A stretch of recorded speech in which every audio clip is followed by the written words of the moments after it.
I love you. ఈ ఒకే ఒక్క మాట కోసం ఎన్నాళ్ళు బ్రతికాను. అవసరమైతే చావాలనుకున్నాను.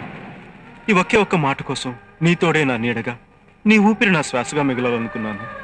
కానీ ఈ ఒకే ఒక్క మాట కోసం ఈరోజు సర్వస్వాన్ని కోల్పోయి అనాథగా మిగిలిపోయాను. తల్లి కడుపులో ఉన్న బిడ్డ ఆడా మగ అని తెలుసుకోవడానికి కూడా 10 నెలలు చాలు. కానీ నీ మనసులో ఏముందో తెలుసుకోవడానికి నాకు 4 ఏళ్ళు పట్టింది. తప్పు నీది కాదు సంధ్య, నాది. ఎందుకంటే ఏ అమ్మాయి ప్రేమైనా ఒక గంటలో, ఒక రోజులో, ఒక వారంలో, ఒక నెలలో లేదా ఒక సంవత్సరంలో తెలిసిపోతుంది. కానీ 4 ఏళ్ళుగా నీ వెనకబడ్డ నేను మూర్ఖుడిని, పిచ్చివాడిని. ఈ పిచ్చిలో నేను ఒక్కనే కాదు, నాలాంటి ఎన్నో వేల మంది యువకులు వైజాగ్ జగదాంబ సెంటర్లో, బెజవాడ బెంచ్ సెంటర్లో, హైదరాబాద్ హ్యాబిట్స్లో, గుంటూరు జినా టవర్ సెంటర్లో, ఒకటేమిటి ఆంధ్రదేశంలోని ప్రతి ఊర్లోని ప్రతి సెంటర్లోనూ స్వచ్ఛమైన ప్రేమ కోసం పిచ్చి వాళ్ళే తిరుగుతున్నారు.